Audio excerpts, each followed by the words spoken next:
Hi,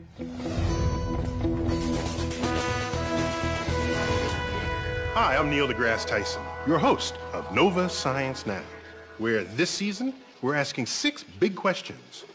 On this episode, can we make it to Mars? We would love to take a walk on the red planet, but can we get there alive? You can go from a perfect day to a very bad day that quickly. There's space rocks way faster than speeding bullets. All of a sudden I look and see the solar panel just instant hole this big. This is why it's so dangerous to send out missions. They can take out a spacecraft. And cosmic rays punching through our brains. I would see a flash, and flash, flash, flash. And our cells. They are a bullet traveling at an enormous speed. Researchers are spinning up some ingenious plans. Don't let the force leave you. To keep astronauts safe. But will they work? And if astronauts do make it to Mars, what will they wear? Humans can't survive without a pressurized suit. Basically, the gas in your lungs would boil. You would be dead very quickly. NASA astronaut Mike Massimino I feel like an Italian sausage. looks into a revolutionary new idea to keep Mars explorers alive and kicking. Also, would you eat a piece of meat that's been sitting around for 8 years? I did. This NASA lab is cooking up food for the long journey to Mars. Eating in space is already no picnic, but with or without gravity, some of the space meals are delicious. I like that. But can they stay tasty all the way to Mars? Now this looks nasty. That is. All that and more on this episode of Nova Science Now.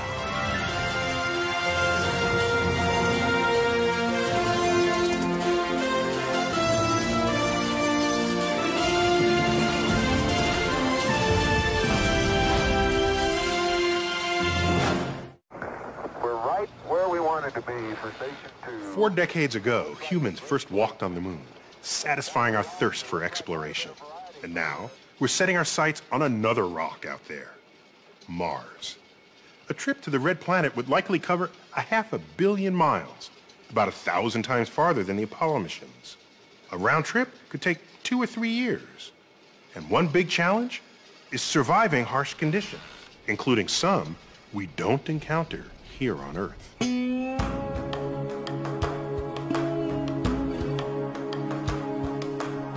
Here in the New Mexico desert, home to all sorts of top-secret government projects, NASA has built one of the world's most powerful guns. Some 60 yards long, it targets spaceships. Though not alien spaceships, our own. The gun simulates cosmic collisions that will threaten astronauts traveling to Mars. So you guys call this a gun, but it looks nothing like a gun. I think of a gun, I think of handguns or rifles. How fast does a rifle bullet go? About 2,000 miles per hour. And what do you pull out of this? 20,000 miles per hour. 20,000 miles an hour. That's fast. The most surprising thing is not the gun's size or power, but its bullets. These itty-bitty things, 20,000 miles an hour. They represent a danger that could end a mission to Mars.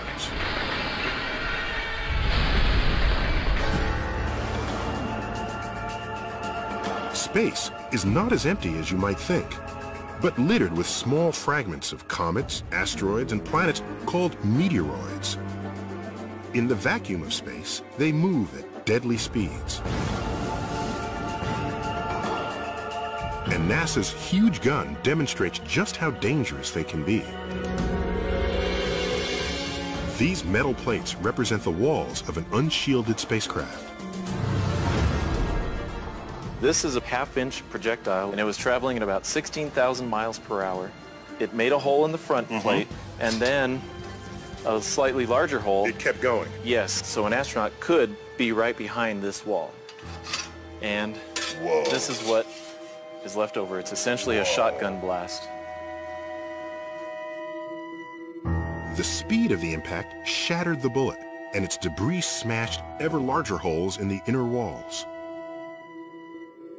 it's a sobering lesson for NASA.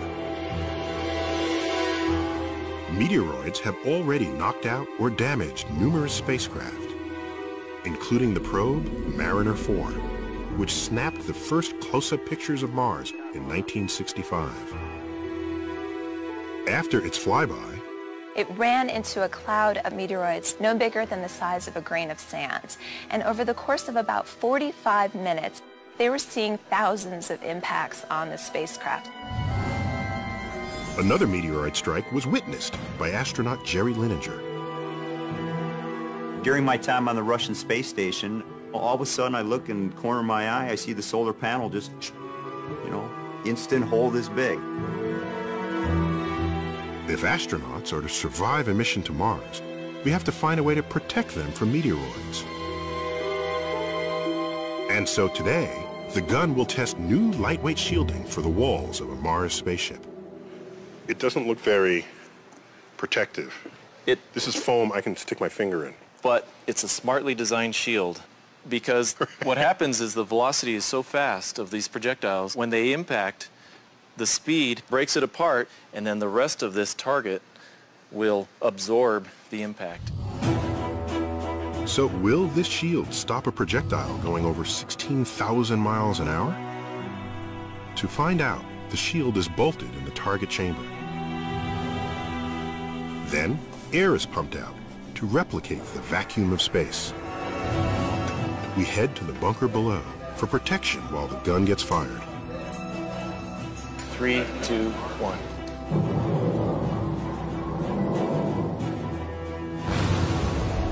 That was cool.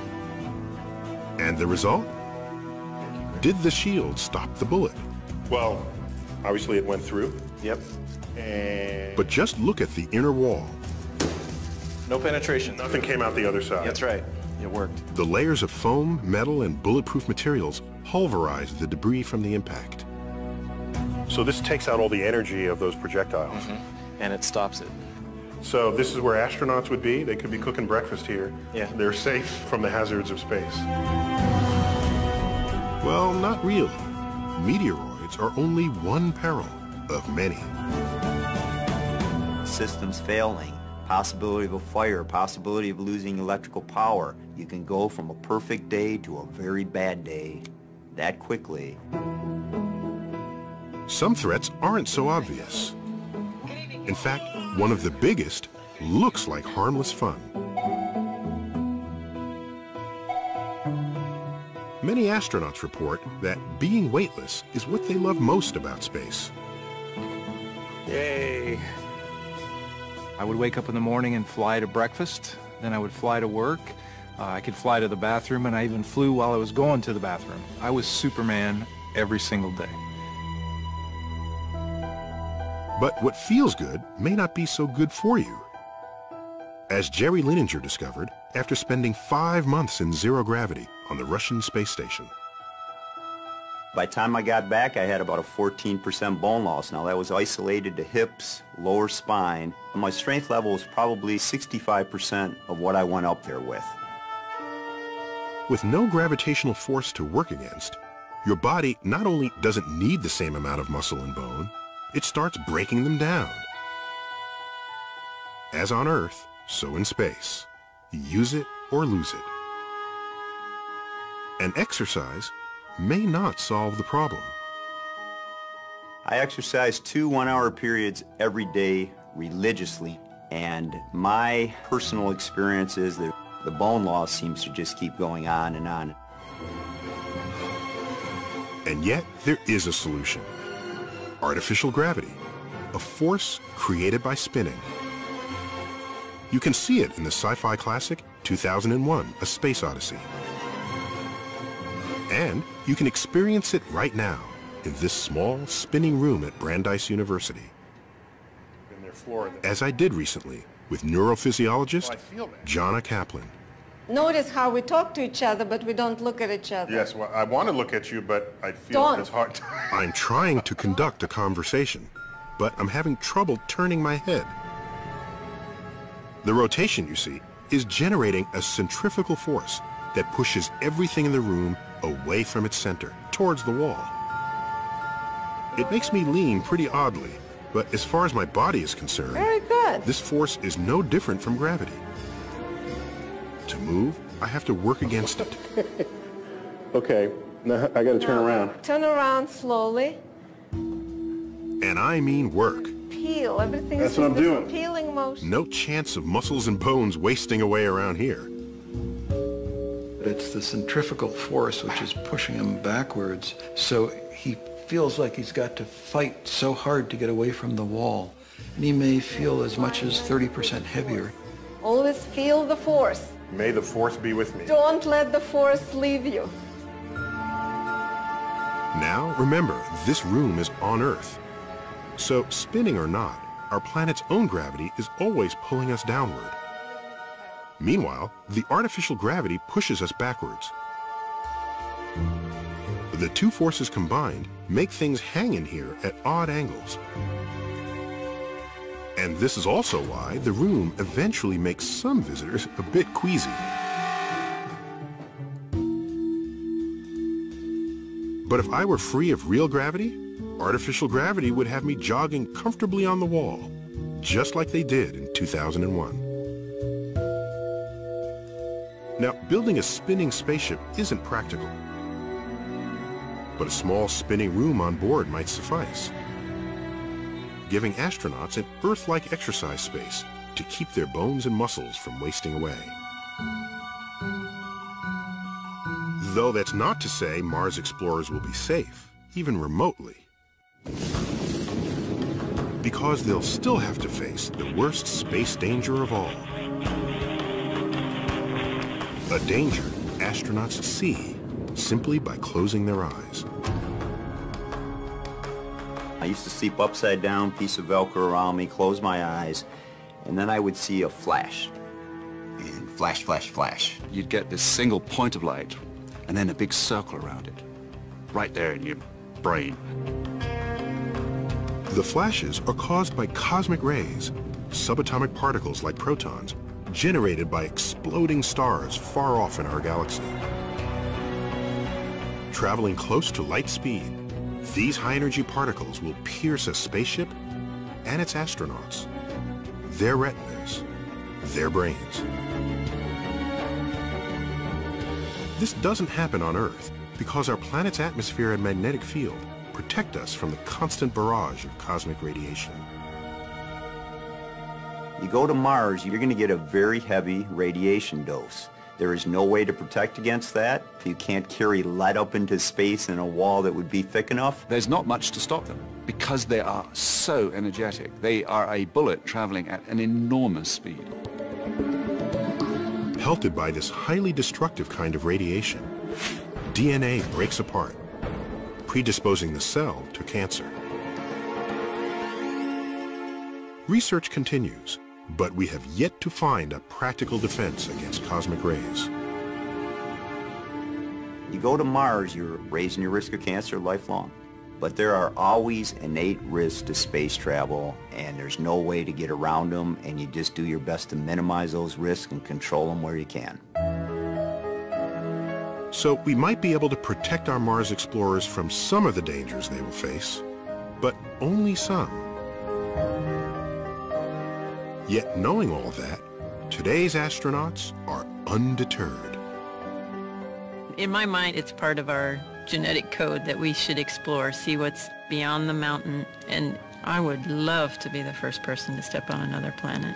Just imagine what that would be like. Everything you see would be completely alien to your experiences here on Earth.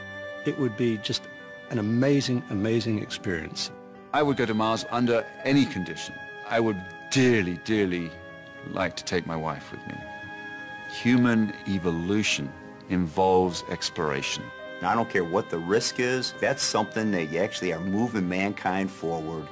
It is worth your life, and I'd sign up for that mission in a heartbeat.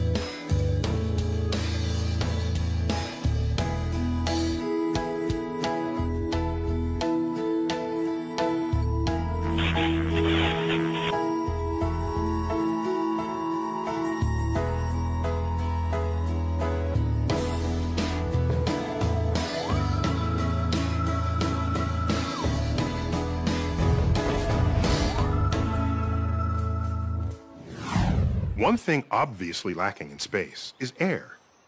Now, of course, air is crucial for us to stay alive. Our bodies need a constant supply of oxygen. Here on Earth, air provides something just as essential, but much less obvious: pressure. Consider this: a column of air 1 inch across, stretching from the ground to the top of Earth's atmosphere, weighs about 15 pounds. That's about the same weight as a small dog or a watermelon. We don't feel it, but that weight is constantly pressing against our bodies and within our lungs. Without it, we'd be dead. NASA astronaut Mike Massimino has survived the deadly vacuum of space. We got him to tell us how and what we need to do before humans can safely walk on Mars.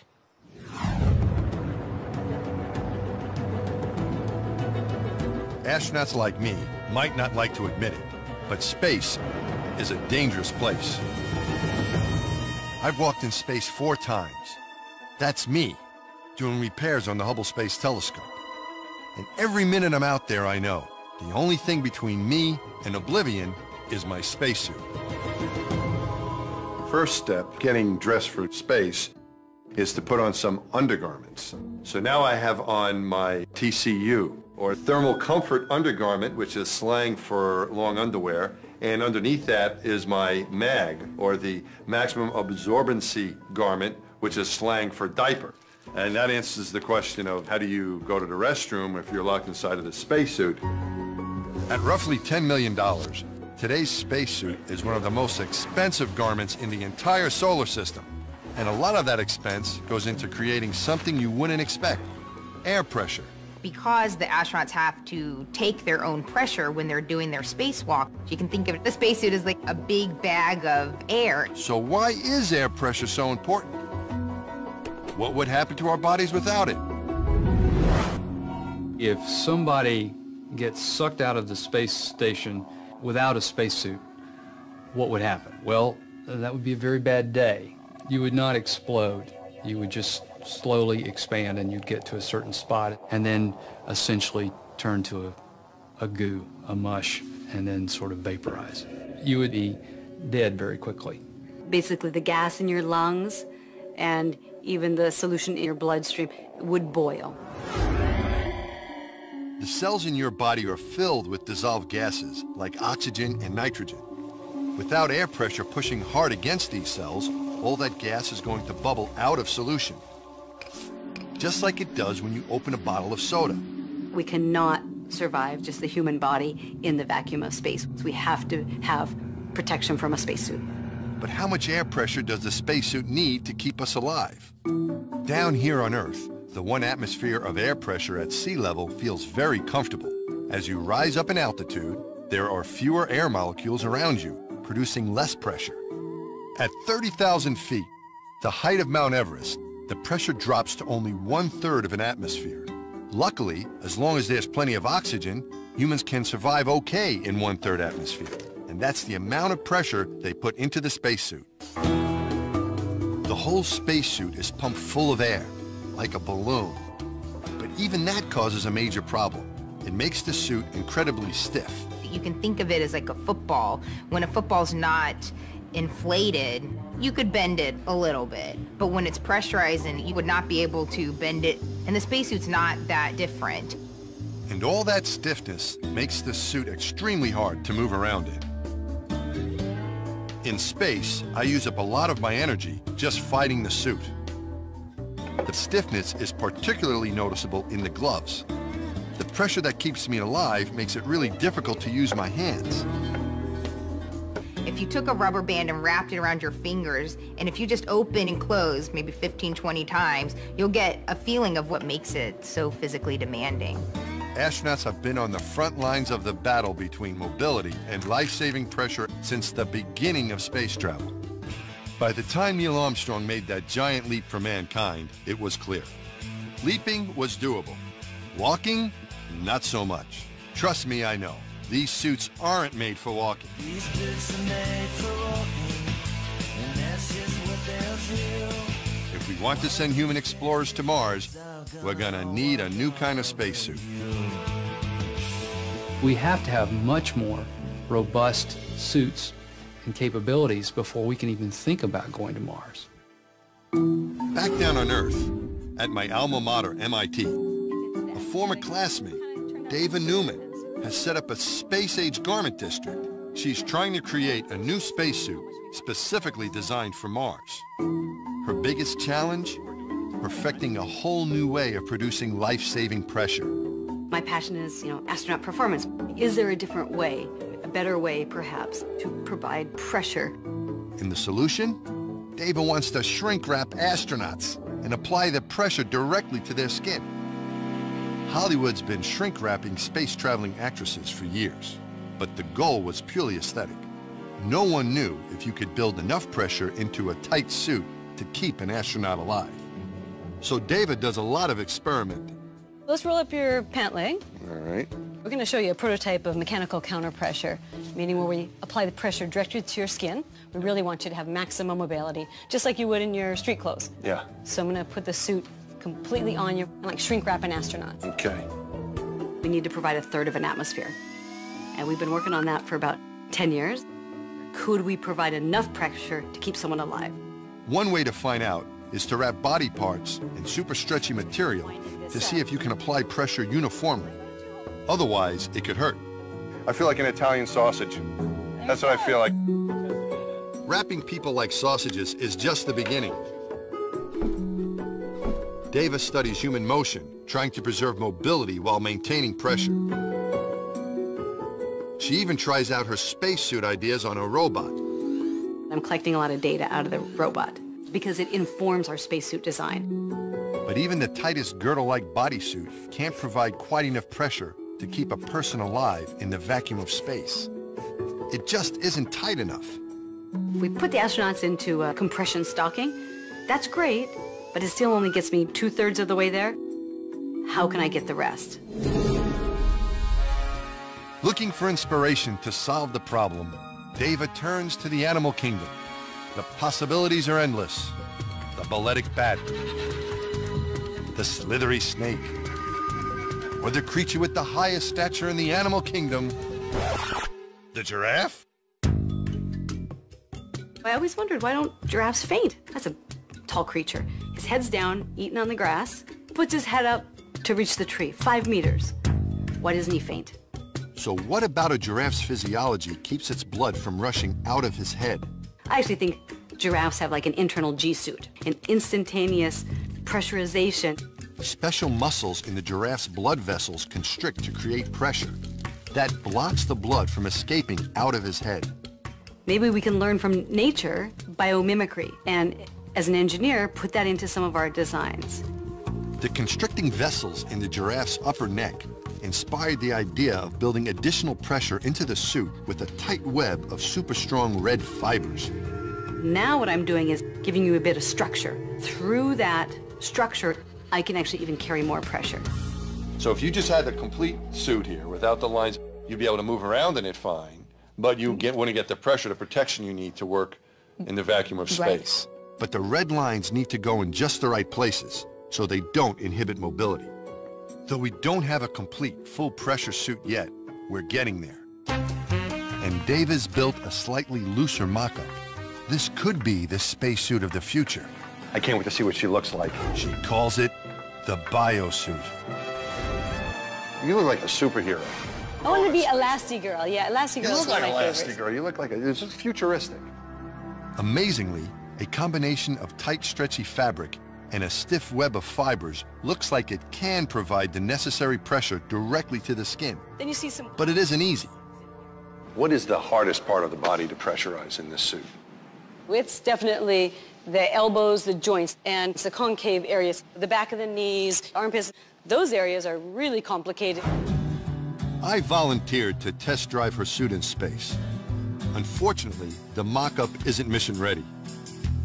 And it only comes in lady sizes. When are you going to be ready for prime time? We would really need a few more years of research, so that's where we're at in terms of the development of the suit. A fully functional biosuit will contain smart wires, so scientists can monitor your vital signs. The hard backplate will support the oxygen tanks needed for breathing. Speaking of breathing, that part of the suit would be pretty much the same as today, with a gas pressurized helmet. But you'll breathe easier. Dave has found you could run around in the biosuit and consume about 50% less oxygen than you would in today's bulky suit. We've proven the technical feasibility. This is possible. We might have this incredibly different way to design spacesuits for the future. I may be too old to go to the Red Planet, but it's almost certain that the astronauts of tomorrow will have a very different wardrobe than the one I've been wearing. They'll have suits that are made for walking.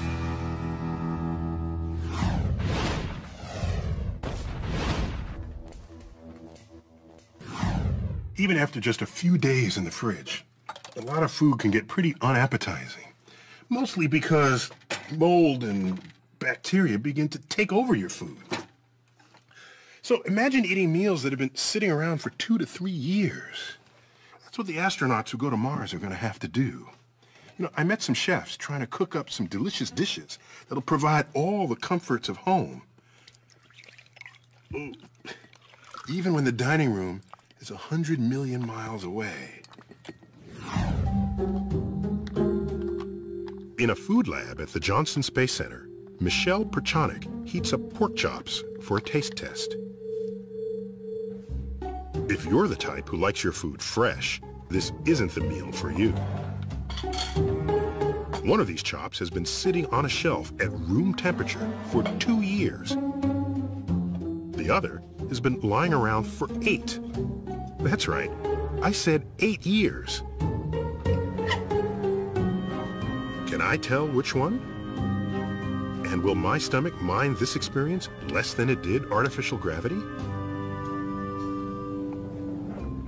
We shall soon find out.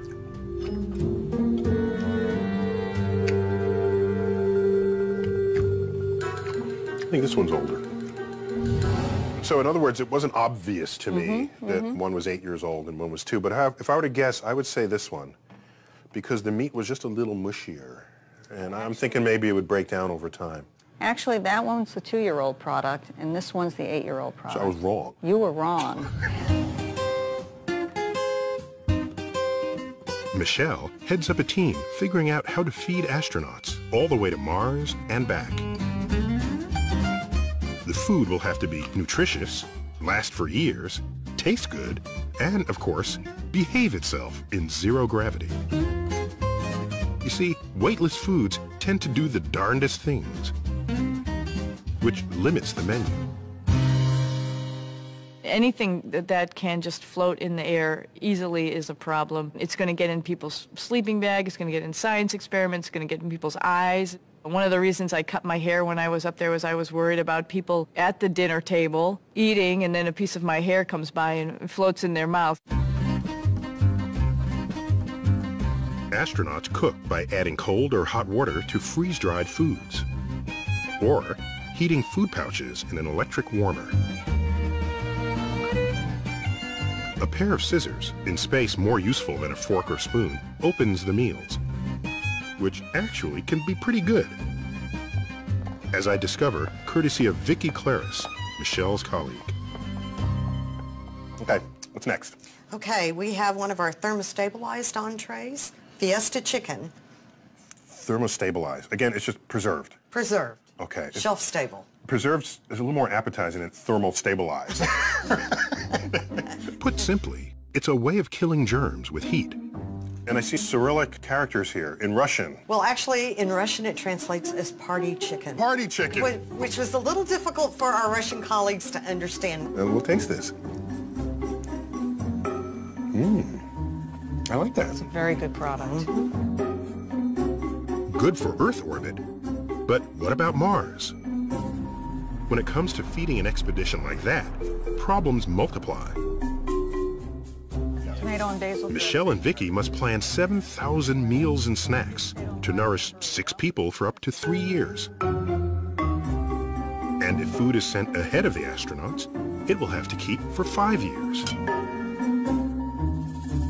Yet only 7 of NASA's 65 thermostabilized edibles have that kind of shelf life.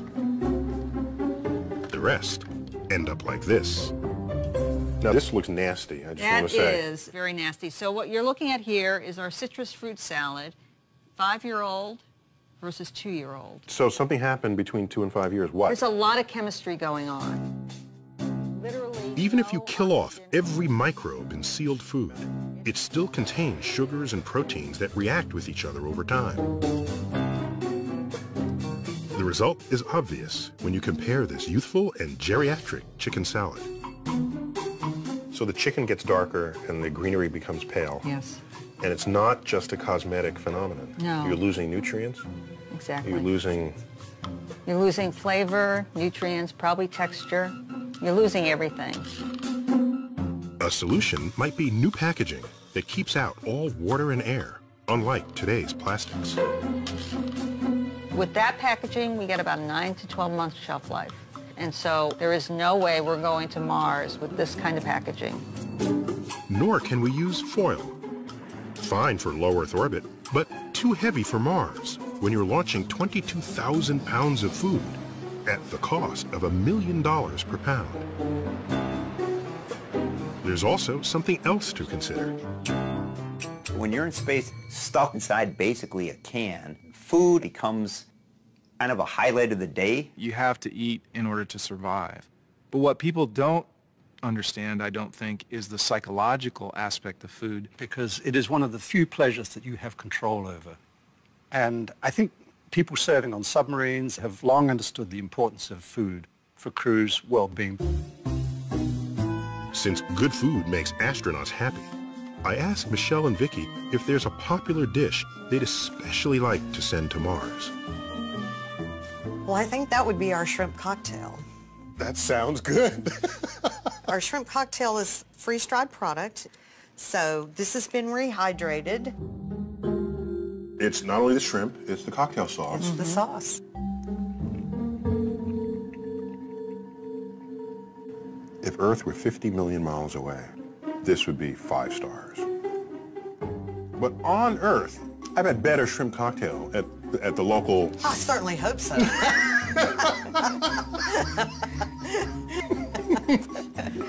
It better not have been freeze-dried for what I was paying for it.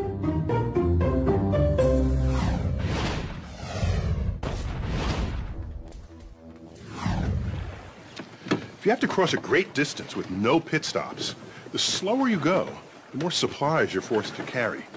And if your route takes you through dangerous territory, all the more reason to speed things up. It's especially true for a round trip to Mars, which, with current technology, might take 2 or 3 years. Correspondent Jake Ward caught up with some folks trying to revolutionize spaceflight. And if their plans work, future spaceships would go so fast, they'd leave our long-distance traveling woes far behind us. The space between Earth and Mars is filled with stuff that can kill you. Meteoroids can smash your spaceship to bits. Zero gravity eats away at your bones. And cosmic rays increase your odds of getting cancer. The risks all get worse the longer the trip. Right now, the best rockets would take 2.5 years to get us there and back. 2.5 years is what I see as the biggest risk going to Mars. Why so long? The problem is fuel. The fuel in this shuttle tank weighs almost 1 million pounds, and that just gets you into near-Earth orbit. Mars is still more than 35 million miles away. You can't carry enough fuel to fire engines all the way to Mars. In fact, a chemical rocket would empty its gas tank just escaping Earth's gravity, and then would let momentum carry it the rest of the way. Now, the problem with that is that you're coasting the whole way. Which takes a very long time. The other problem with that is that if anything goes wrong, you're stuck. You have no abort capability in mid-flight. Former astronaut Franklin Chang Diaz is well aware of the dangers of such a mission. At that point, you have no choice but just to continue to go. And God forbid, you lose propellant or you lose an oxygen tank, and it's not going to be possible to really return. And we would watch this crew die for months in front of the whole world. To make sure this doesn't happen, engineers are designing new kinds of rockets that could go much faster and more efficiently. They range from water vapor thrusters to going nuclear, but none can get a crew to Mars and back in less than a year. So this is it? This is it. But here outside Houston, Chang Diaz and his team are building a potentially game-changing rocket called the Vasimir. The ultimate goal is to have a small sun in the engine. A sun in the engine? Well, kind of. The Vasimir uses radio waves to heat argon gas to 1,000,000 degrees, so hot it becomes a plasma. The sun is made of plasma. In a plasma, atoms break down into a soup of charged particles that move very, very fast. And if you fire these very hot, very fast particles out the back of a spaceship, you've got a rocket that can really move. But putting this sun in the engine creates some new problems. Think of this candle as a conventional rocket. It's plenty hot. But Vasimir, it's really a whole other ball of wax. Test firings have already topped 1,000,000 degrees, thousands of times hotter than a chemical engine. So the challenge for Vasimir is, how do you keep an engine this hot from destroying everything around it?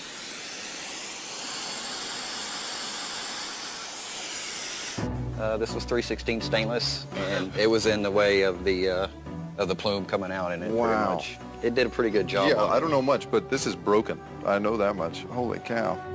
Fortunately, there may be a solution. Magnets. If you can encircle the 1,000,000-degree plasma with a strong magnetic field, it will form a heat shield and stop the plasma from destroying its surroundings. With this shield in place, Franklin thinks the Vasimir can go 35 miles per second through space. That's fast enough to get from New York to Los Angeles in roughly a minute and a half. That means you could cut down the round trip to Mars from 2.5 years in a chemical rocket to just 5 months. And by getting about 5,000 miles to the gallon, you'd be lugging around a much smaller gas tank. In 2014, they plan to test the Vasimir engine in space for the first time when they attach it to the International Space Station. After that, they hope to get it ready for deep space travel. And if it's successful, It completely opens up not just a mission to Mars, but it opens up potentially the entire solar system to human exploration.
It might take a while before we have the technology to get a human safely to Mars. But in the meantime, we're already exploring the red planet. So, what's it like on Mars? What's it like? It's freezing, that's what. And the dust. All right, move 5 meters to the right and pick up that rock. That's easy for you to say.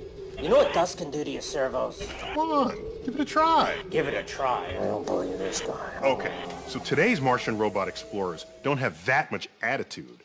But in this episode's profile, we meet a designer who thinks maybe they should. Vandy Verma is a natural-born trailblazer. I really love adventure and exploration.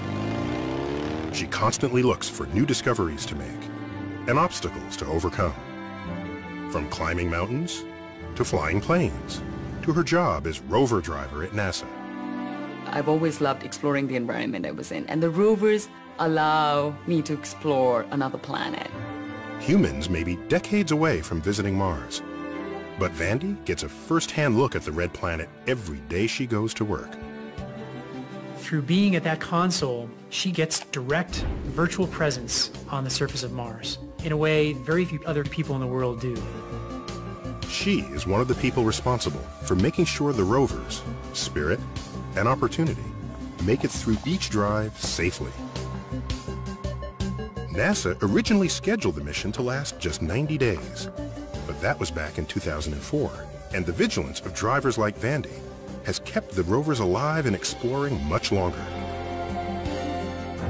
Vandy began dreaming of this interplanetary adventure back in 1997, when NASA sent another rover, Sojourner, to Mars. So when the very first Mars rover landed, I remember reading about it, and I was just amazed because it was such an amazing thing to do, to get a rover on another planet. And I was like, someday I want to work on that. Her passion for out-of-this-world exploration traces back to her childhood in India. I first became interested when somebody gave me this little book about space. And it was the first time I realized just how vast the universe was, and just how different the various planets, even in our own solar system, was. And I wanted to see them. It seemed like a very remote possibility, but I never gave up hope for it.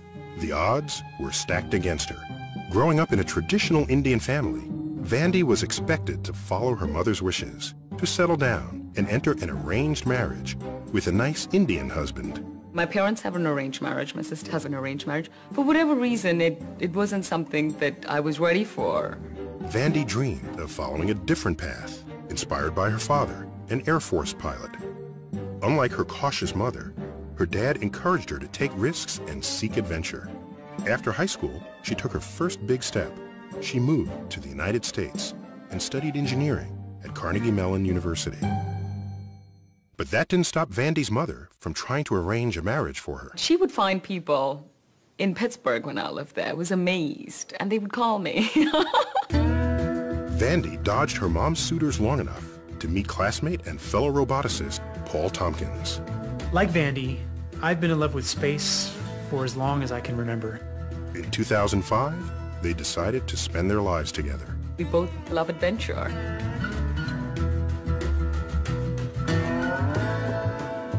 They share a love for taking risks, but not chances. It's very natural for me to take risk.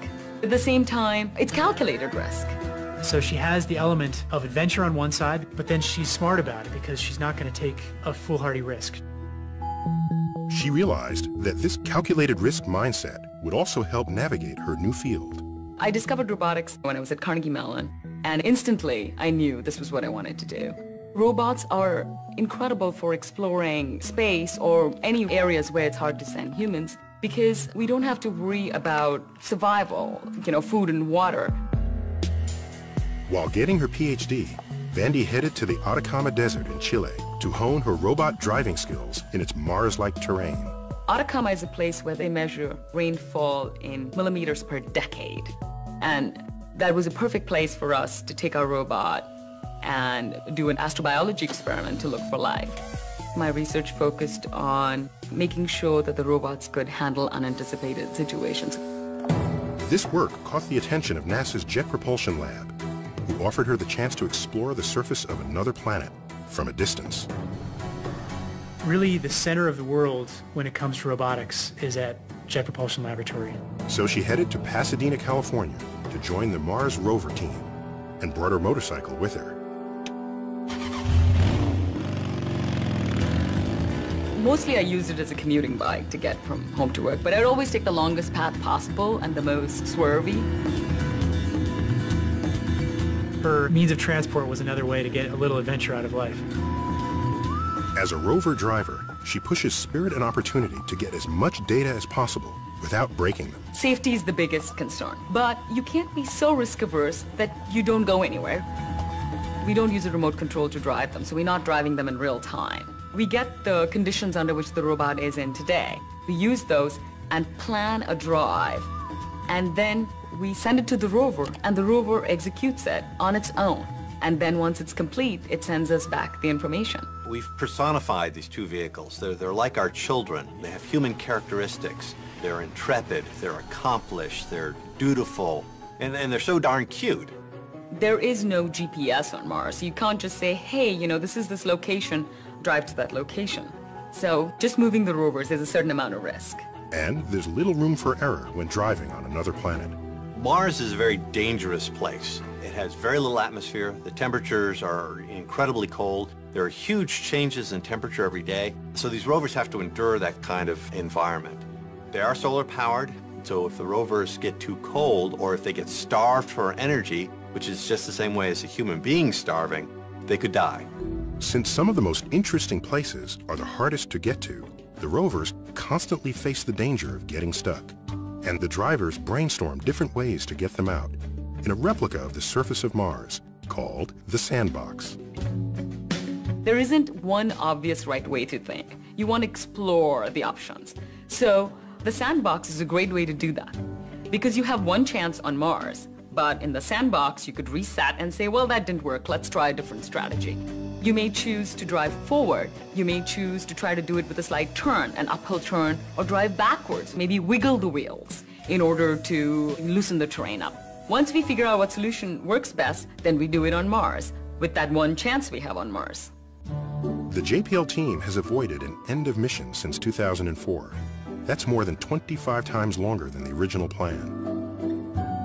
And this run has been key to the rover programs revolutionizing our knowledge of Mars. The rovers have detected signs of past water. We've detected minerals that show that there was water. And since water is the elixir of life as we know it, these findings suggest fantastic possibilities. What the rovers have found is that Mars at one time was much more like the Earth than it is today. And this is very exciting and very intriguing because if it was like the Earth at a time when life started on the Earth, did life start on Mars or is there life there today? Whenever you see some sort of a discovery made by the rovers, you sort of feel that you helped them along. It is a little bit parental feeling that, hey, you know, I'm proud of that rover. And like the rovers she drives, Vandy continues to create her own path and make new discoveries. When I was growing up, I always thought it would be really cool to work in space, and it just seemed so impossible because everything that was going on at that time was halfway across the world. And now, when I do look back upon it, it is very amazing to think that, wow, I am very fortunate to be able to live what I dreamt about.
And now for some final thoughts on space travel. In the early days of the great ocean voyages, the explorers and shipmates were brave or crazy. During their year-long voyages, they risked and often succumbed to scurvy, dehydration, starvation, disease, pestilence, hostile natives, and of course, shipwreck. These were the known challenges. Add some mysterious unknowns like, is Earth's edge just over the horizon? Or do demons lurk there? And you've got a voyage that few, if any of us, would ever take. Yet, some humans embrace these risks and our species owes them boundless gratitude. With space as the next long voyage frontier, another laundry list of life-threatening challenges await us. Food spoilage, wayward space debris, loss of health in zero-G, psychological effects of isolation, and, once again, shipwreck. Now, consider that in 1950, the risk of asteroid fragments colliding with your spaceship was not only unknown, it was undreamt of. Same holds for the damage that solar flares pose to DNA of spacefarers. Today, these are known unknowns. We know they're out there, and even though we won't always know when they strike, we can, in principle, protect against them. But what's scarier than known unknowns are unknown unknowns. Stuff we haven't thought of yet, but would put an astronaut's health or life at risk, such as, we haven't thought of it yet. That's why we call them unknown unknowns. And that's why, to explorers, today we call them astronauts, the frontier will forever be the home of the brave. And that's the Cosmic Perspective. And now we'd like to hear your perspective on this episode of Nova Science Now. Log on to our website and tell us what you think. You can watch any of these stories again, download additional audio and video, explore interactives, hear from experts, and watch revealing profiles from our web-only series, The Secret Life of Scientists and Engineers. Find it all at pbs.org. That's our show. We'll see you next time.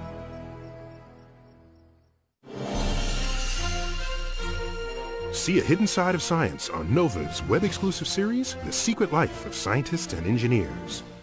Think you know scientists? Think again.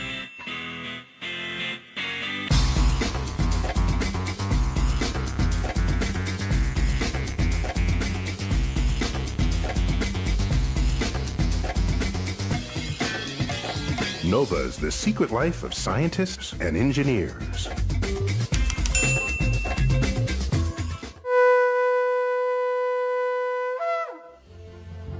This Nova Science Now program is available on DVD at shoppbs.org or call 1-800